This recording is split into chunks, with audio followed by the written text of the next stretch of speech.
And I don't know that we have adequately delved into this on television, neither on Raw nor SmackDown. Okay. I'm going to put my glasses on for this. Yeah, let's delve into it right here in Gorilla Position. I'm a champion!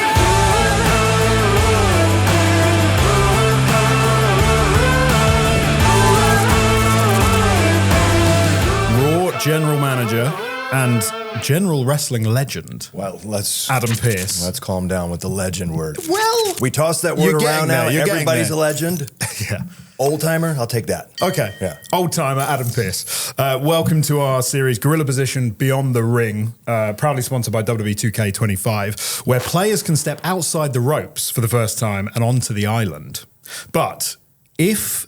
Did you memorize that, or are you reading that line No, off of there? it's all up here. What a pro. Yeah, it's all up here. Now, a lot of people might not know about your in-ring stuff, which we'll obviously talk about in a moment. But if you had never stepped inside the ring, what arena would you be ruling in? Wow. What are your passions outside wrestling?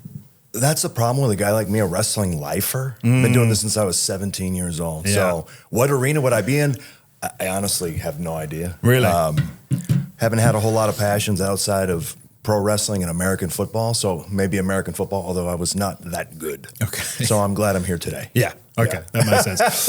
Well, let's talk about your career. You were an enhancement talent for WWE back in 1997. I appreciate you using that term. Well, of course, what else am I going to say? Well, there's Come other on. terms. I'm not going to use that. Disrespectful. Enhancement talent, always. Disrespectful, the other term. Don't use it. Anyway, The other one I like is carpenter. I love that term. I like that one. Build houses from the bottom up. Yes, exactly. There's a foundation, and Oh, the I love carpenters this. build it. And this is why you're a legend, Adam. Oh, thank That's you. why you're a legend. So, enhancement talent, 5-time NWA world champion. God bless you. You took Colt Cabana to the 7 levels of hate. I did. And produced an acclaimed documentary around it as well. I appreciate you bringing that up. Thank you. Yeah, you've done so much. Booker for Ring of Honor. Yeah. Director of live events for WWE. You trained at the PC. You've done it all, and now you're our Raw general manager. Obviously, I've missed a lot of stuff there. Sure. But when you reflect on your career, what sort of periods are you particularly sort of most fond of? Well, I think I'd be disingenuous if I didn't say the last 11 and a half, almost 12 years of continuous professional relationship with WWE is probably the pinnacle of what I will do in this industry. Yep. But you don't get to WWE without what you just talked about, building a foundation. And then there's years of plying your trade on the independents and around the world. And I was fortunate to be one of those guys that was able to travel all 50 states and internationally for a long period of time, 20 years until I was ready to hang them up. Ring of Honor was a special place. It was there from 2005 to 2010. The last 2 years of that duration, I ran the company, everything. Ran the wrestling office, handled the payoffs, booked the live events, booked the tours, wrote the TV, ran the locker room. So that means you're an amazing all-round mind for this business. Like to go to have all that experience, that's pretty special. Right? I try. Yeah. I try. I was fortunate to have incredible mentors in our business who, for whatever reason, decided that they were going to give pieces of themselves to me. People like Percy Pringle and Nick Bockwinkel and Jim Cornette and J.J. Dillon and Terry Taylor. And they're just a litany and a list of people that I couldn't possibly name them all, but I took a piece of whatever they were offering along the way, be it in the ring or behind the scenes, or how do you put a card together? Why do you put certain matches where? What is the psychology of what you're trying to do? What is the business of what we're trying to accomplish?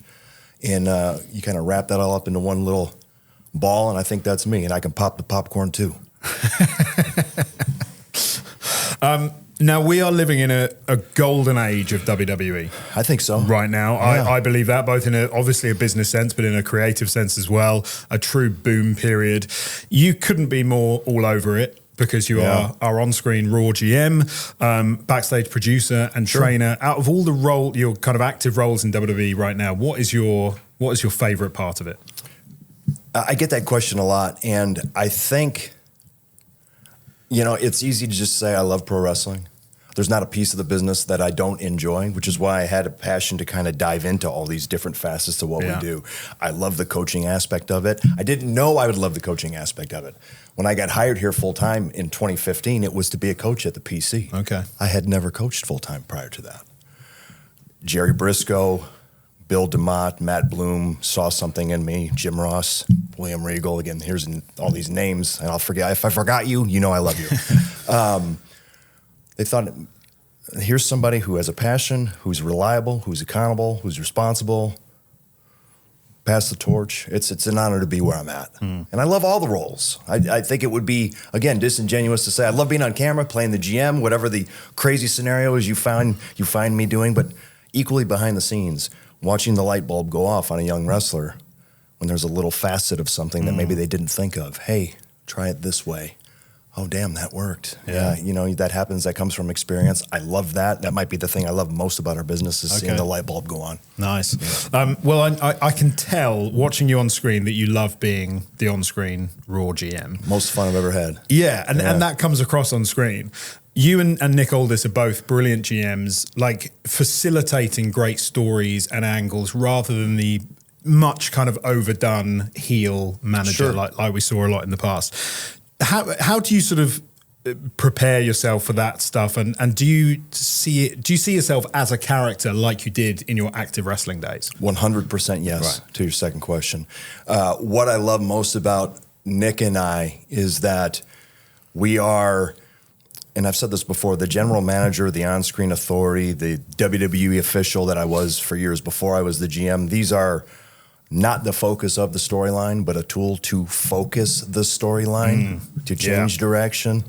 And we do it in such different ways just because our personalities are so different behind the camera. Yeah. I think that translates. And it's refreshing to me to have two characters kind of stirring the drink, so to speak, that are not the same thing. We are not facsimiles. He is not me with hair and vice versa. We are completely different, written different, performed different, doing the same job. It's fun. Yeah. It's a lot of fun. It's a lot of fun. Yeah. Now, speaking of GMs, in 2K25, in the new MyGM Goes Worldwide feature, you can play friends online in GM mode, and you can draft superstars and legends to your roster. So as a GM, if you were going to draft a legend, a proper legend, to your roster from any era, who would it be? So we are talking any name at the top of any mountain in the history of our business. Yeah.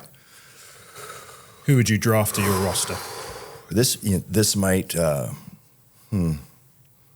this may come as a surprise to people who have witnessed perhaps a mystery that I've had with this individual, but I don't think you can deny the greatness today, nor will you in the future be able to deny the relevancy, the impact, the sheer magnitude of Roman Reigns.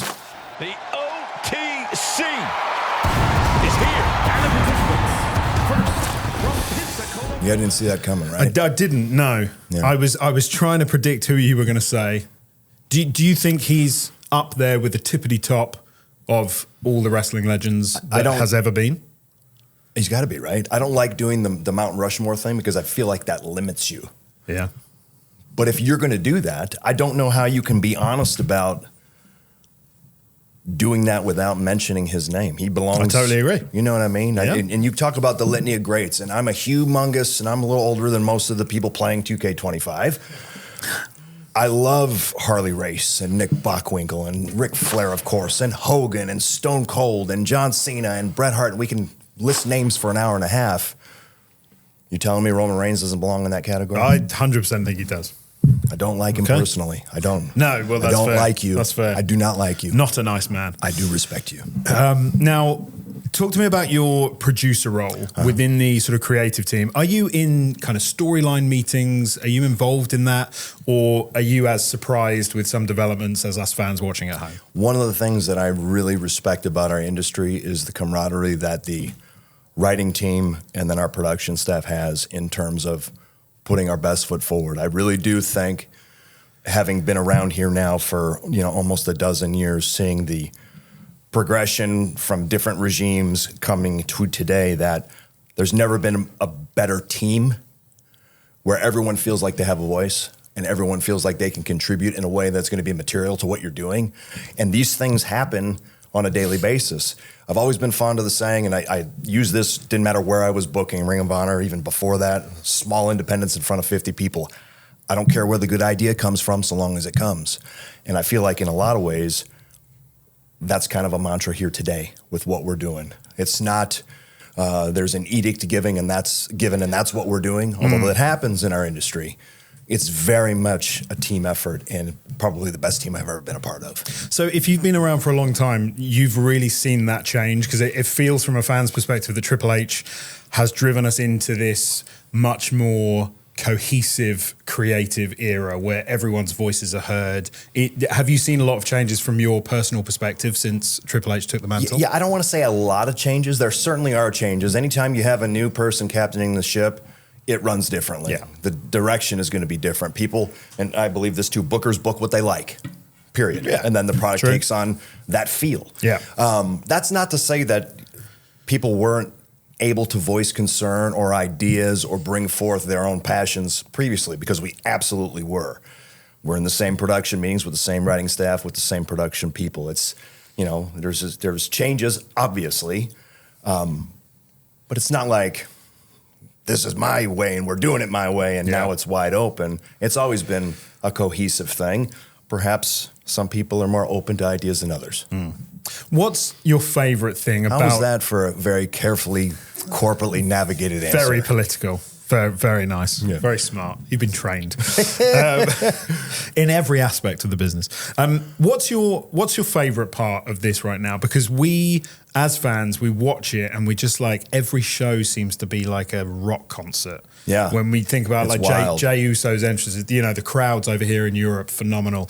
But it's turned into such a global brand, more so than it ever has been. What's been your favorite thing to sort of witness over the last 3 years? One of the things that I'm most excited about is the fact that we now are doing weekly television internationally from major markets. We never did this before. Now, we would do European tours every year, obviously, but not Friday TV, live events, Monday TV. Let's find a different place on the globe and do it again. It's incredible. I don't know.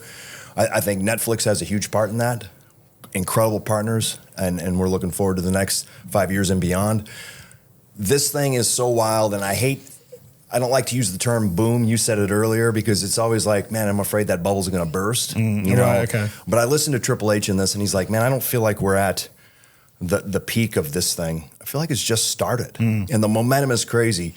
I went to my chiropractor last week before getting on the plane to come over here, and she knows what I do. She's not a humongous wrestling fan. She's not watching it every week. She's not on the internet. You know, she's not following it on Twitter. Yeah. But even she goes, I feel like I'm seeing WWE everywhere. She's like, what is it, the 80s again? And I said, Doc, this is way bigger than it was in the 80s. Yeah. And she looked at me like, I'm serious. Yeah. We're just getting started. It does feel like it's captured the zeitgeist again. Just like Austin did, just like Hogan did It's back incredible. in the day. It's a lot of fun, man. It's so much fun. Speaking of which, John Cena. Oh, yeah. I've got to ask you about him. What did you make of the heel turn? He said, Oh no, I'm sorry. We'll bleep it out. I'm torn. I'm a huge fan of John, personally and professionally. I go back to UPW in Southern California with John in 2003 and 4. Okay, that's how long I've That's a long time. been around him and his various. He was the prototype then. I don't know that I've ever seen anyone more dedicated to our business and, more importantly, to our fans. You talk about the record number of Make-A-Wishes that John does and still will do. That is a dedication. That is, that's in your heart. That's not something that you just do because it's a work activity that you're required to do. That's something that you feel. That's something that you are personally connected to on a real visceral, guttural level. I know the passion he has for that. And so then to turn around and look those very people in the eye and make us all feel as if John Cena, Never Give Up, was a sham from day one, I'm not sure how to feel. More importantly, I'm not sure how our truth is to feel. Well, can you imagine for a second being I don't our think he truth? quite believes it. Well, that's what I'm saying. His Yeah. entire reality what makes our truth has been shattered before him. Cena was his childhood hero. He might be in, this could be a psychological break for truth. Oh, yeah. Well, I'm very intrigued to see how that goes. But what do you think sort of spurred on this decision for Cena? It's such a, I don't want to say risk, but like creatively, it's such a huge thing, especially at the final stage of his career. Do you think that was a really big decision? Because he's talked in the past about how it was close, but Vince never pulled the trigger. Right. Do you know if this is something he's always wanted to do? It would be hard for me to believe he hadn't thought about this a million times. I think if we just rewind time for a minute, it's not like John Cena was never a bad guy in our business. There was a long period of time when he was hated and booed, and then he was a good guy and booed and cheered, and then he became this cultural phenomenon, what everyone associates the name John Cena with in our mind's eye, now shattered. I think I'm happy for him in a creative sense, because once you come to grips with, this is my last hurrah, so to speak, and he's Teflon, he can do what he wants, and I don't think there's any chance of him failing in anything that he does, because I don't think he's willing to allow himself to fail. I think we're in for one hell of a roller coaster ride between now and the end of whenever that last ride for Mr. Cena is coming in the coming year. I'm looking forward to it. And listen, I love the fact that we cannot predict. And no, we live in this society now where instant gratification, I want to know the spoiler right away, what's happening at WrestleMania, what's happening next year's WrestleMania. Watch the damn show and be entertained like you were when you were a kid. Well, that's really interesting you say that, because we've talked about the success of WWE right now. We've talked about Netflix, episodic TV.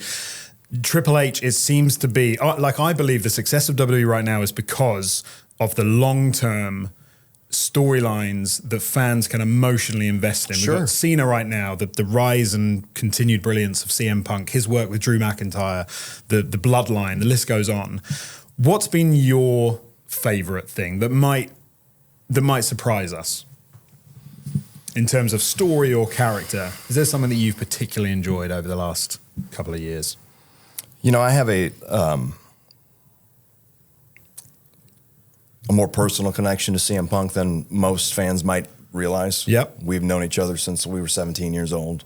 Both cut our teeth at the very beginning of this thing in Chicago.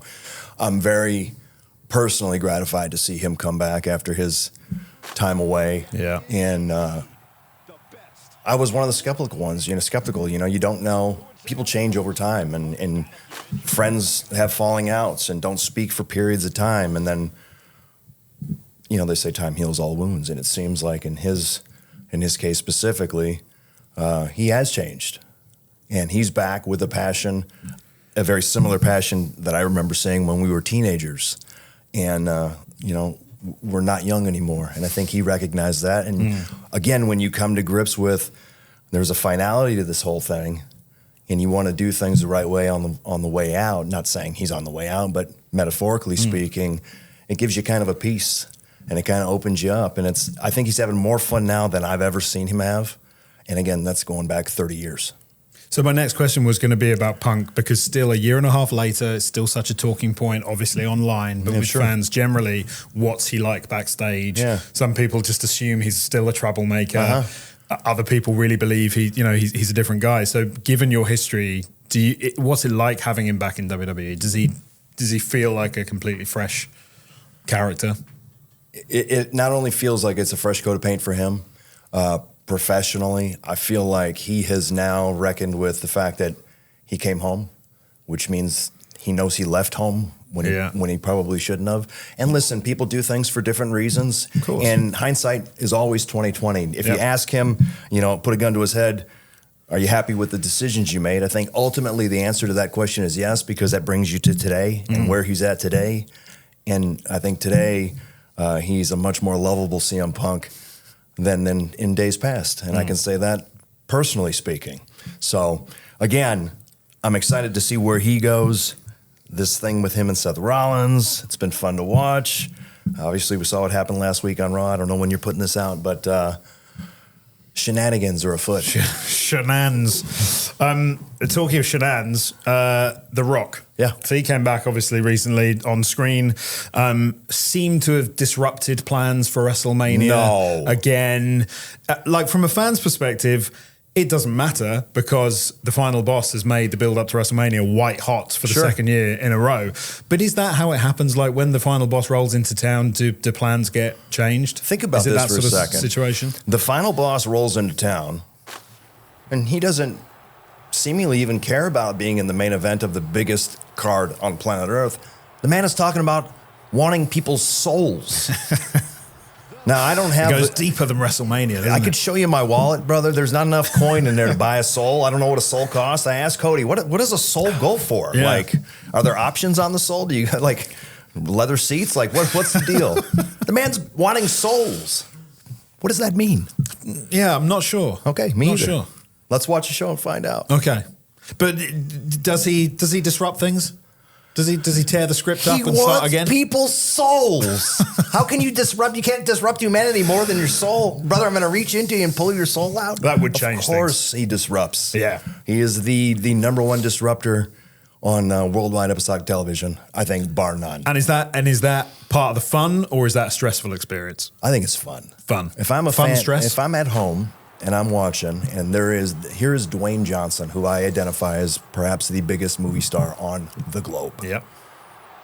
Wearing that, whatever that is, Versace, the final boss. He's got his own title belt. That's not even Dwayne Johnson. This is another human being again trying to acquire souls. Yeah. What is this? What is this? Who is this? Yeah. And what the hell is he doing? No idea. It's a lot of fun. It's must watch. That's what's great. What it is. No idea. Yeah. Which means you have to watch. Yeah. I love that. Let's say you're booking WrestleMania. Uh-huh. Let's assume that John Cena... What if I am booking WrestleMania? Well, I think you are. Okay. All right. Yeah. I was just checking. I think you are. Let's assume Cena and Cody main event night 2. Okay. Why night 2?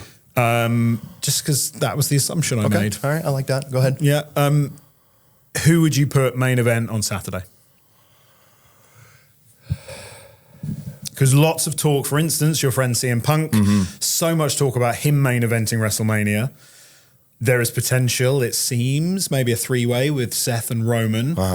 But my feeling is CM Punk's journey to the main event of WrestleMania is more of a story than Cody's was. Wow, that's bold. So I think he needs to do it himself. He needs to win the Rumble and go on the traditional way and main event Sunday night next year. I'll throw another one at you. Go on. And I don't know that we have adequately delved into this on television, neither on Raw nor SmackDown. Okay. I'm going to put my glasses on for this. Yeah, let's delve into it right here in Gorilla Position. There are two characters, I believe, who in many ways are carving the same path, however diametrically opposed, I think, and at odds, and then not at odds, and then at odds again.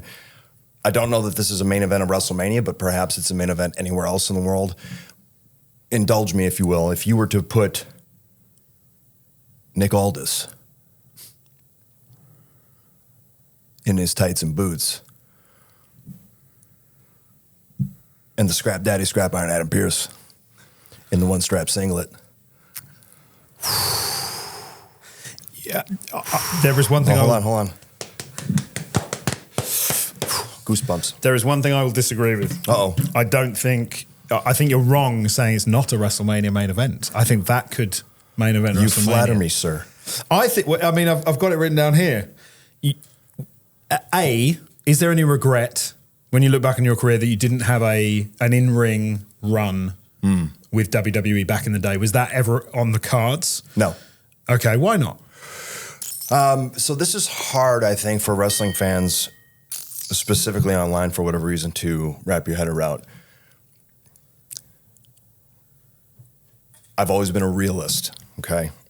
So I think I spent my latter 20s booking Ring of Honor, raising a young family, and I made a decision a long time ago that I thought I was better suited for longevity in our industry behind the camera as opposed to in front. Not to take away the fact that I loved being a pro wrestler for 2 decades. Loved it. blood, sweat, and tears, all the above. Missed every birthday, holiday, did everything you hear everyone always talking about. I just never did it at the highest stage. And I never pursued it either for the reasons I just mentioned. I figured, man, I have other passions. And wrestling fans are like, man, you need to have that run. I think I'm having a great run. I've been on TV for over 5 years. I don't need to put tights and boots on to feel fulfilled in my wrestling career, because I worked for myself for 2 decades and did everything I wanted to do on my terms. So that's incredible and that's fun. And then I still had something to offer at the highest level. Yeah. With a level of passion that I don't ever believe I would have had as a talent. I don't. It wasn't built for 300 days a year on the road. We don't do that now, thank God. I'm not sure I'm built for the hundreds of days on the road we do right now, but I'm enjoying it more than I ever thought I would. There is no regret because I don't live that way. And again, whatever choice you make, it brings you to today. And I had enough self-awareness to think, I don't think I fit the mold of traditional WWE superstar in generations past. Yeah. That's not to say I don't like having fun getting my hands dirty. You know, I've been F5'd and Superman punched. And You got your trousers ripped being F5, didn't you? Damn right I did. Yeah, you did. Is that from the F5 or for what's in the trousers? Can we say that? You just have. Damn it. And we're live, pal. I apologize. But with the role you're playing as GM, with the love and respect that the fans have for you now as a performer. Do they? Yes. Everyone thinks you're great. And I'm not just saying that because you're here. The universal everyone. Yeah. I'll drink to that. But with this sort of relationship you've built up with the fans over these past 5 years, do you think if the stars were to align, if the story was right, and because WWE is so focused on great stories now, if the story was right, the angle was right, could you versus Nick be a thing? Would you want to have one big in-ring moment in WWE? I would whip his ass. Of course you would. That's not up for debate. I think the beauty of what we do, and I don't want to put words in Nick's mouth. We, of course, have talked about this and think it would be funny. What I think is awesome about even the possibility is that it's more than one group of fans of our business would get to have some fun with that. The people that only know us as the general managers, because that's a fun thing. Yeah. And then the people who know we're NWA champions and probably the 2 most visible of this generation and who would win. And so that's fun to kind of fantasy book in your mind. There. Yeah, there's a lot of fun. Such a good story there. I got a ton of respect for Nick. I think he's done everything exactly the right way and played his cards exactly right. Yeah. And he is still young enough that I would be shocked if at some point he didn't have his tights and boots on. I'd be shocked. Hopefully. He's too young. It's absolutely. Yeah. It's got to happen. Finally, in WWE 2K25, you get the opportunity to fight to join the Bloodline. Yeah. If you, Mr. Adam Pearce, could join any faction from wrestling history. I got to put my glasses on for this one, too. I like how the glasses come on and off. Yeah. It's almost like there's a drinking game. I hope you haven't felt like you need a drink during this interview. Why do you have to say that? Because that's your you thing. did. You have my That's your drink of thing. choice. Agua, Vodka. H2O. Vodka. No. So if you could join any faction in WWE history, what faction would Adam Pearce join? My favorite performer of all time is Bobby Heenan. He's my favorite wrestler. People don't even know Bobby wrestled. Yeah. Greatest manager, broadcaster. So it would be incredibly hard to be a part of the Heenan family. Love that. You didn't see that answer coming, right? People say what? 4 Horsemen. The Heenan family. Love that. Adam Pearce, it's been an absolute pleasure. Thanks so much for your time. I appreciate you.